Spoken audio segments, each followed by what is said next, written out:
지금 트럼프 2기가 의미하는 것이 단순히 선거에서 트럼프가 해리스에게 이겼다는 그 차원을 넘어가지고 새로운 미국의 탄생입니다. 미국은 1990년대 우리가 생각하는 그 탈냉전 초기에 그 강력한 슈퍼파워가 아닙니다. 우리가 문화뿐만 아니라 경제와 정치, 외교에 있어서도 우리 나름의 어젠다가 있어야 됩니다. 여러분 안녕하세요. 경제한방입니다. 미국 대선이 끝났습니다. 이제 우리는 어제와 다른 오늘의 미국을 마주하게 됐습니다. 그래서 모셔봤습니다. 송의달 서울시립대 초빙 교수 함께하겠습니다. 네, 교수님 어서 오십시오. 네, 안녕하세요. 사실 우리나라에서 트럼프를 전문적으로 연구한 분들이 많지 않은데 트럼프를 아주 집중적으로 한 우물만 파셨어요. 언제부터 이 트럼프 연구를 하신 거예요? 이분 자체가 워낙 이제 특이한 캐릭터와 또 특이한 경력입니다. 네. 단 한 번도 공직선거 출마는커녕 공직을 맡은 적도 없습니다. 그런데 또 계속 사업가만 하던 분이 대통령이 되고 또 주류 언론하고 또 항상 싸우면서 또 세계적인 풍지 평파를 일으키면서 2018년, 19년 이때부터 관심을 본격적으로 가져서 네. 2020년 1월에 이제 세상을 움직인 그 7인의 자기 혁신 노트 뭐 그 책을 내면서 그 책의 7명 중에 트럼프를 두 번째로 소개했습니다. 네. 그러니까 이번에 그 해리스가 그래도 나름대로 펜실베니아 주에서는 초반부터 꽤 네. 큰 격차로 앞서갔었거든요. 네. 근데 이제 막판에 이제 트럼프가 역전을 했는데 이 네. 주요 경합지를 다 쓸어갈 수 있었던 가장 큰 변수는 뭐였다고 생각하세요? 이 바이든 정부 4년 들어서 먹고 사는 문제, 이 인플레이션에 따른 고물가 문제가 워낙 심각하기 때문에 네. 이것은 이제 민주당이 아무리 또 해리스 후보가 아무리 달콤한 말을 하더라도 네. 실제로 그러한 능력이 과연 있느냐. 또 해리스 후보가 거기에 바이든 2가 아닌 그 해리스 1으로서의 차별화된 비전과 정책을 보였느냐. 네. 그 분야에서 해리스가 크게 성공하지 그렇군요. 못했다고 봅니다. 그러니까 결국 트럼프 시즌 2예요. 어떻게 보면. 네. 네. 이 트럼프 2기를 맞아서 과연 어떤 변화에 좀 대처를 해야 될 것인가가 우리의 이제 과제인데 네. 교수님 보시기에 트럼프가 당선돼서 가장 걱정되는 건 뭔가요? 그 농담 삼아 그런 말이 있습니다. 우리가 세 마리의 개를 가져서는 안 된다. 그 개의 견자 이런 말이 있는데요. 그것이 뭐냐면은 네. 편견, 아, 또 참견, 선입견 그게 다 견이지 않습니까? 세 마리의 견. 그런데 저는 우리 한국 사람들이 특히 트럼프에 대해 가지고 이 두 가지 편견과 선입견이 너무 강하다. 네. 그렇게 보고 있습니다. 어떤 실제로 말을 뭐 바꾸고 한 적은 많잖아요. 네. 물론입니다. 네. 말은 바꾸고 그랬지만 또 그것을 냉정하게 또 차분하게 그걸 봐야지 그 말 한마디 한마디에 그냥 흥분을 해가지고 트럼프는 일종의 그 자기가 주목을 끌기 위해서 또 자기 발언의 효과를 극대화하기 위해서 한 발언인데 거기에 흥분해서 트럼프는 비정상적인 정치인이다. 이런 식으로 그 왜곡을 하는 거죠. 네. 그것은 트럼프의 본질을 파악하지 않고 겉으로 본 걸 가지고 우리 마음대로 흥분해 버리는 겁니다. 그러면 냉정하고 객관적인 대응을 못하게 하는 잘못을 네. 범하게 되죠. 트럼프가 왜 사관생도 출신이잖아요. 네, 그래서 그렇습니다. 손자병법을 네. 실제로 일독을 하고 권하기도 그렇습니다. 했다고 들었어요. 네. 근데 손자병법의 핵심은 어떻게 보면은 트릭이거든요. 그렇습니다. 네, 예. 남을 좀 교묘하게 속여서 그렇습니다. 나의 이익을 취하는 거. 네, 이 손자병법을 한 번 읽은 것이 아니고 수차례 뭐 수십 번 읽었고요. 그 본인이 트위터 같은 데 올릴 때도 그 손자병법에 나와 있는 구절을 가지고 직접 올렸습니다. 그리고 본인이 1987년에 41살에 쓴 첫 번째 책 거래의 기술의 영어 제목이 The Art of Deal입니다. 근데 이 자기 손자병법의 영어 제목이 The Art of War입니다. 그 자체부터 첫 번째 저서에서부터 손자병법적 사고, 거기 자기 인생을 크게 영향받았다는 것을 사실상 인정하고 있습니다. 네, 사실 저는 트럼프가 되면 일단 가장 걱정되는 게 네. 주한미군만큼은 안 건드렸으면 좋겠는데 지금 네. 방위비 그 분담금 네. 올리겠다는 얘기를 계속 해왔고 그 그렇죠. 금액도 뭐 처음엔 5배 얘기하더니 이제 9배까지 올리자고 네. 그래서 13조 원을 지금 요구를 하고 있잖아요. 네. 자, 이럴 경우에 우리는 어떻게 해야 되나? 우리가 네. 못 받으면 뭐 주한미군 철수하고 이럴 가능성도 있는 겁니까? 또 협상 테이블상에서는 항상 그럴 가능성도 있습니다. 네. 트럼프는 가장 강조하는 것이 가장 강력한 힘은 사람에게 공포심을 주는 것이다 이렇게 예. 합니다. 예를 들어서 지금 현재 10억 달러 수준인데 50억 달러를 계속 얘기하다가 최근에 한국이 머니머신이다 그러면서 100억 네. 달러까지 얘기했습니다. 그렇다고 방위비 해서 분담금 말씀하시는 그렇습니다. 거죠? 방위비 예. 분담금. 그거를 큰일 났네. 우리가 13조 원을 준비해야 되나? 14조 원을 준비해야 되나? 이렇게 너무 두려워하면서 떨 필요가 없다 이 말씀입니다. 트럼프는 왜 일본에 대해서는 우리랑 똑같이 방위비 분담금 뭐 더 증액을 요구한다든지 그런 말은 왜 안 할까요? 일본은 한국보다는 방위비 분담금이 훨씬 높습니다. 거의 주일 미군과 관련한 거의 모든 비용의 90% 이상을 네. 다 대고 있습니다. 그래서 단순히 일본에 있는 미군 기지 비용뿐만 아니라 실질적인 군사 훈련 비용이라든가 이런 것을 모두 다 대고 있습니다. 트럼프는 말씀하신 대로 이제 정치인이라기보다는 정말 뼈속까지 그 비즈니스맨이라 네. 모든 걸 일단 돈으로 환산을 하잖아요. 네. 그래서 한미 연합훈련 같은 거 할 때도 우리 괌에서 네. 비원비 그 그렇습니다. 습격기 그 죽음의 백조라는 그런 거 올 때 거기에 들어가는 그 기름값까지 네. 따지는 스타일이라서 네. 그래서 과연 우리한테 좀 어떤 청구서를 내밀 것인가가 네. 벌써부터 좀 궁금해지긴 하거든요. 네. 네. 근데 그것을 저는 절대 두려워하거나 그걸 부담이라고 생각해서는 안 된다고 생각합니다. 왜냐하면 지금 미국은 1990년대 우리가 생각하는 그 탈냉전 초기에 그 강력한 슈퍼파워가 아닙니다. 미국은 지금 현재 그 빚이 원래 7월 말에 35조 달러가 넘었습니다. 네. 내셔널 데트 국가 부채가. 그리고 최근 지금 같은 추세라면 1년 사이에 3조에서 4조 달러의 미국 빚이 늘고 있습니다. 네. 우리나라 연간 GDP가 1조 7천억 달러입니다. 다 합쳐봤자. 그리고 우리나라 전체 GDP의 2배 이상이 미국은 해마다 적자가 생기고 있습니다. 예. 국가 부채가. 예를 들어 그런 나라의 국가 지도자가 사실은 뭐 수십만 불, 100만 달러, 1억 달러 아껴서 뭐 하겠냐 이렇게 네. 말을 할 수도 있지만은 티끌 모아 미국도 태산입니다. 미국이 지금 사실 여행을 해보면 알지만 뉴욕의 지하철이 네. 하고 한국의 지하철하고 어디가 더 훌륭한 시설입니까? 한국이죠. 훨씬 낫잖아요. 네. 미국은 벌써 자기들은 그런 데 대한 문제의식입니다. 트럼프는. 이렇게 자기들은 미국은 힘들게 살고 또 이 인프라가 열악한데 한국은 이렇게 삐까번쩍하게 사는데 왜 미국은 계속 한국을 무조건 도와줘야 하는가. 네. 조금 전에 교수님도 언급하셨지만 우리가 대미 무역 흑자를 역대 최대로 보고 있잖아요. 네. 트럼프가 이걸 빌미로 이 관세를 좀 높게 때린다라든지 뭐 네. 중국에는 최대 60%까지 관세를 물리겠다고 하는데 과연 우리한테도 좀 비슷한 압력을 가하지 않을까? 어떻게 당연히 보세요? 그거를 예. 상수로 생각해야죠. 트럼프는 현재 미국의 외국 상품에 대한 평균 관세율이 3%로 세계 최저 수준입니다. 그것을 10 내지 20%로 높이겠다. 예. 그래서 모든 외국 상품에 대해 하겠다는 거고 그 자유무역협정 FTA를 맺은 나라에 대해서는 아직까지 명확한 입장을 밝히지 않았지만은 네. 한국도 예외가 되기는 힘들 거라고 보고 있습니다. 그리고 중국에 대해서는 중국은 사실 우리나라와 그 해외 수출 시장에서 특히 제조업 부분에서 가장 첨예한 경쟁을 하고 있는 나라입니다. 네. 15개 우리나라 수출 주력 상품 중에서 10개 이상에서 중국이 서로 경쟁하고 겹치죠. 있습니다. 예. 네. 그렇기 때문에 중국에 대해서 오히려 고율 관세 60% 또는 200%까지 하겠다는 것은 오히려 한국에 큰 기회가 제공되는 것이다. 자동차에 대해서도 예. 그렇고 다른 뭐 태양광이라든가 네. 거의 모든 부분에서 한국하고 겹치는데 큰 그것이 우리에게는 예. 기회가 된다는 것을 주목을 하고 거기에서 네. 그 틈새를 찾아서 우리의 활로를 더 개척하겠다는 정신이 필요하죠. 트럼프는 자기 사전에 가장 아름다운 단어가 관세다라는 네. 말을 하더라고요. 그러니까 아니 관세를 매기면 뭐 한국의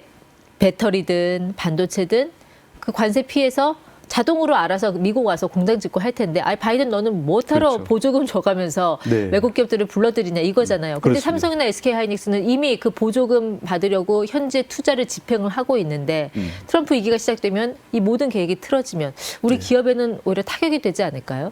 네, 물론이죠. 뭐 타격이 될 수 있습니다. 그러나 현재까지 그 반도체법, Chips and Science Act라든가 그 인플레이션 감축법, IRA가 어디 수정되거나 폐지된다는 게 확정된 건 없습니다. 그래서 저는 중요한 것은 여기에서 중요한 것이 이제 정부의 외교력입니다. 그 기업들이 지금 워싱턴에 사무소를 내고 많이 노력을 하고 있습니다만, 네.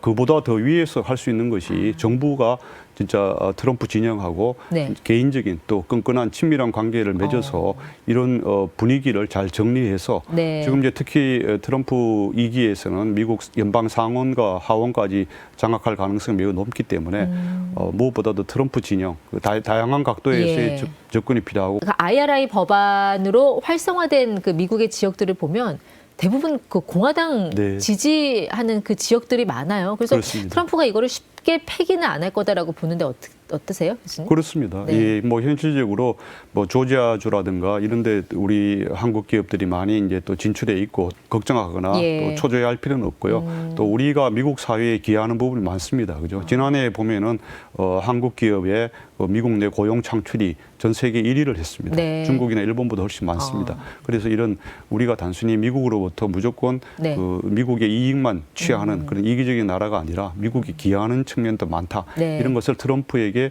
조곤조곤 예. 기분 좋게 잘 설명을 하는 게 그런 노력이 필요할 것 같습니다. 네. 아마 이제 곧 트럼프 인수위에 들어갈 사람들도 이제 이미 정해져 있겠습니다만 네. 우리가 트럼프의 뭐 방위비 분담금이 됐든 뭐가 됐든 아무튼 그 요구를 들어주고 더 많은 거를 취해오면 된다라고 하셨는데 네. 더 많은 거 취해올 수 있는 게 뭐가 있을까요? 어떤 거 생각하세요? 뭐 값싼 원유? 뭐 이런 거? 네, 흔히들 사람들이 얘기하는 것이 네. 뭐 우리가 방위비 분담금을 많이 높여주고 또 뭐 원자력 또는 뭐 이런 핵무기를 그 조금 더 개발할 수 있는 권한을 많이 늘려나가지 이런 얘기는 하는데 물론 네. 그것도 이제 한미 원자력 협정 개정 이런 것도 노력은 할 필요 있습니다.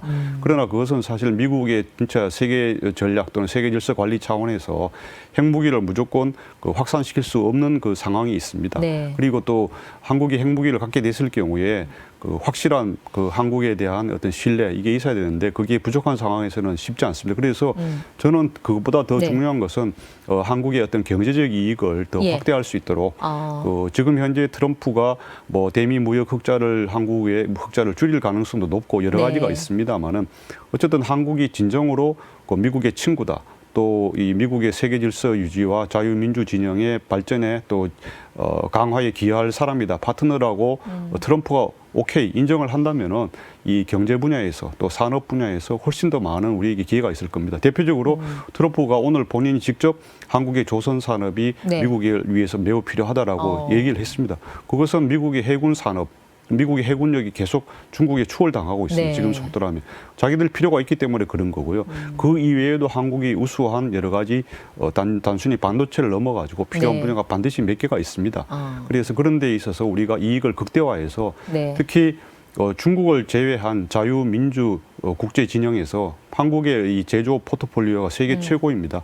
중국이 전 세계에서 제조 1위 제조 비중 세계 1위인데요. 네. 한국은 2위, 3위가 됩니다. 사실 어떻게 보면 독일보다 더 우월한 입장에 있습니다. 그래서 그런 것을 잘 살린다면은 트럼프가 충분히 오히려 한국을 서포트, 풀리 지원해 줄 수 있을 거다 저는 생각하고 있습니다. 트럼프는 아마 원유값은 한 4년 전으로 되돌리려고 할 것 같아요. 사실상 이제 트럼프가 최대한 빠른 시일 내에 우크라이나 전쟁이 끝난다든가 또 이 중동 전쟁도 잘 마무리된다면은 네. 국제 유가가 올라갈 가능성은 매우 낮습니다. 그리고 미국 안에서 미국이 세계 최대 원유 매장 국가인데 예. 그것을 계속 그 채굴을 많이 할 경우에는 국제 유가가 매우 낮아질 수 있습니다. 우리나라가 연간 수입하는 국제 원유가 10억 1천만 배럴입니다. 그러니까 뭐 20달러 정도만 낮아져도 지금 현재 60에서 70달러인데 배럴당 그 한국에 저절로 뭐 100억 달러, 200억 달러의 무역 수지 개선 효과가 생기지 않습니까? 뭐 그런 점에서 보면 트럼프가 상당히 우리에게 하나의 이코노믹 보너스를 주는 측면도 있습니다. 그러니까 교수님 말씀은 이제 미국이 셰일 오일을 많이 채굴해서 값싸게 공급하면 네. 우리가 그거를 좀 수입해서 이익을 보면 된다라는 네, 그런 뭐, 네, 취지인 그것도 것 이제 같은데. 하나의 네. 사례다 이거죠. 하나의 사례이고 거기에만 이익이 아니고 네. 뭐 저는 더 큰 것은 지금 트럼프 2기가 의미하는 것이 단순히 선거에서 트럼프가 해리스에게 이겼다는 그 차원을 넘어가지고 새로운 미국의 탄생입니다. 미국의 국익보다는 다른 나라를 도와주고 또 세계 질서를 유지하고 세계화의 어떤 그 주창자이라든가 또 세계화의 주역이라는 그런 이미지가 이제 상당 부분 없어질 것입니다.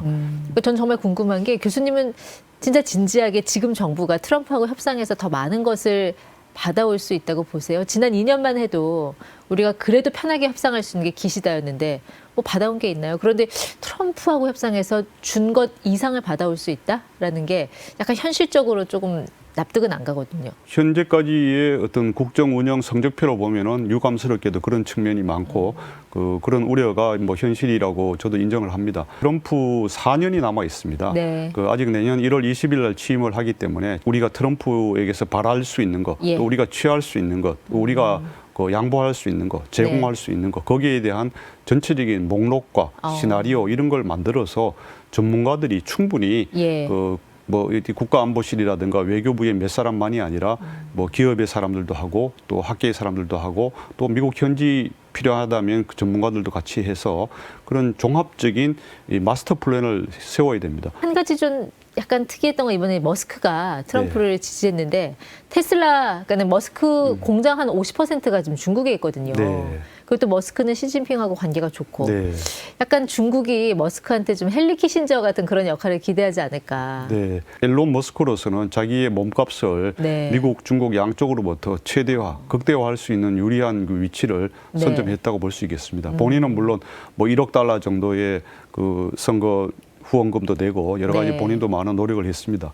그런데 저는 이제 일론 머스크 본인 자체는 미국의 애국주의자입니다. 그렇기 때문에 일론 머스크가 어떤 중국의 이익을 위해서 활동할 가능성은 거의 제로라고 봅니다. 일론 머스크의 앞으로의 과제는 단순히 뭐 전기차 테슬라의 문제가 아니라 뭐 스타링크라든가 또 우주 사업 이런 것이 미국의 국가 이익과 미국의 세계 질서에 가장 결정적인 영향을 할 수 있기 때문에 본인으로서도 그렇고 미국으로서도 그렇고 서로 윈윈하고 날개를 네. 달았다 이렇게 볼 수 있겠습니다. 네. 근데 트럼프가 네. 북한의 핵 그 위기를 관리하려고 하잖아요. 그 얘기는 네. 곧 북한의 핵 보유국 지위를 인정한다라는 건데 네. 이렇게 되면은 또 우리나라 안에서 자체적인 핵 무장론 얘기가 나올 수도 있고 네. 오히려 남북 간의 관계는 더 긴장이 올라가지 않을까 하는 그런 우려가 있지 않습니까? 네, 네.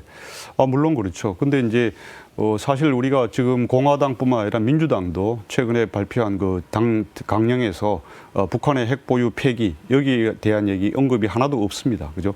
사실상 우리가 이제 이 북핵 폐기라는 것을 계속 요구를 하고 외치고 있지만은 현실적으로 힘든 상황입니다. 네. 그 김정은과 김여정 모두가 절대 이거는 포기할 수 없고 오히려 더 강화하겠다고 예. 했는데 언젠가는 또 조만간에 우리가 냉정하게 현실을 인정하고 트럼프 정부와 서로 이 막전 채널에서 충분한 교감을 해서 네. 왜 트럼프가 김정은과 만나가지고 이렇게 하려고 하는 것인지 또 그 예. 의도와 본질 그것을 잘 알고 우리도 공유를 해서 같이 공조를 하는 것이 무엇보다 필요하다. 네. 근데 트럼프 정부에서는 김정은과의 직접 대화를 통한 한반도 문제 해결 이런 데 대한 비전과 꿈을 절대 포기하지 않을 것입니다. 그래서 그런 점에 대해서도 우리가 좀 더 넓은 마음, 열린 마음으로 임해야 될 것인데 물론 네. 중요한 것은 정부의 능력입니다. 이런 것을 또 그리고 우리 언론과 국민들이 얼마나 이것을 이해하고 받아들일 수 있냐 이겁니다. 그러니까 트럼프가 한국에 좀 불리하다고 해서 이게 보고 싶은 것만 보는 네. 그런 전략보다는 좀 냉정하게 보고 대책을 세우는 게 당연하죠. 필요하다는 지금 그런 뭐 말씀이신 것 같아요. 이번에 그 대선 과정에서 우리가 한국 언론과 한국의 지식인 엘리트들이 보는 그 관점에서도 충분히 그런 게 나타나지 않았습니까? 네. 그 트럼프가 싫고 트럼프가 뭐 두려운 존재고 골치 아픈 존재니까 계속 해리스가 되기를 바라는 이 희망 섞인 사고, 위시풀 띵킹에 사로잡혀가지고 거의 모든 언론들이 그 해리스에 대해 가지고 그 해리스는 좋은 것만 보도하고 트럼프에 대해서는 말 한마디만 해도 계속 부정적인 비판적인 보도만 일삼았습니다. 네. 그 결과가 과연 무엇입니까? 트럼프에 대해서 미국에 대해서 우리가 오도된 인식을 가짐으로써 정부의 대응이 결과적으로 더 늦어지고 있습니다. 예. 그리고 그것은 그 피해는 국가 전체, 국민 전체에게 이루어지는 것입니다. 근데 트럼프는 자국의 이익 앞에서 동맹 중심의 관계도 이거를 거래 중심의 관계로 네. 바꿔버리는 그런 경우를 종종 봐왔기 그렇죠. 때문에 근데 지금까지 바이든 정부나 민주당 정부에서 그것을 거래나 경제적인 그 관점 전혀 없이 무조건 동맹이라고 돈을 풍풍 쓰는 그런 것은 미국인들이 더 이상 용납하지 않는 분위기입니다. 그렇기 때문에 그것이 선악의 관점에서 좋다 나쁘다라고 하는 것은 전적으로 우리의 그러니까 우물한 개구리적 저는 관점이다 이렇게 봅니다. 네. 감정과 편견으로 우리가 바라고 싶은 거, 보고 예. 싶은 것만 보는 그런 과거의 이 중진국, 후진국적 사고 방식은 예. 빨리 버리고 네. 우리가 이제 이 세계 10위권 대국으로서 미국의 도움도 많이 받고 우리가 문화뿐만 아니라 경제와 정치, 외교에 있어서도 우리 나름의 어젠다가 있어야 됩니다. 우리 나름의 그 미국의 도움을 줄 방안, 뭐 네. 단순히 조선 산업을 넘어가지고 트럼프가 봤을 때, 한국 네. 진짜 very valuable country, very valuable ally 이런 확신이 든다면은 나머지 작은 것들, 방위비 분담금을 10억 달러 할래, 20억 달러 할래, 네. 50억 달러, 100억 달러 그거는 don't matter, doesn't matter라고 저는 될 거라 생각합니다. 과감하게 들어줄 건 들어주고 또 우리의 목소리를 내면서 더 많은 거를 취할 수 있는 전략. 결국 문제는 외교력이다. 이렇게 결론 내죠. 네, 오늘 경제한방 송혜다 교수와 함께했습니다. 고맙습니다. 네, 감사합니다.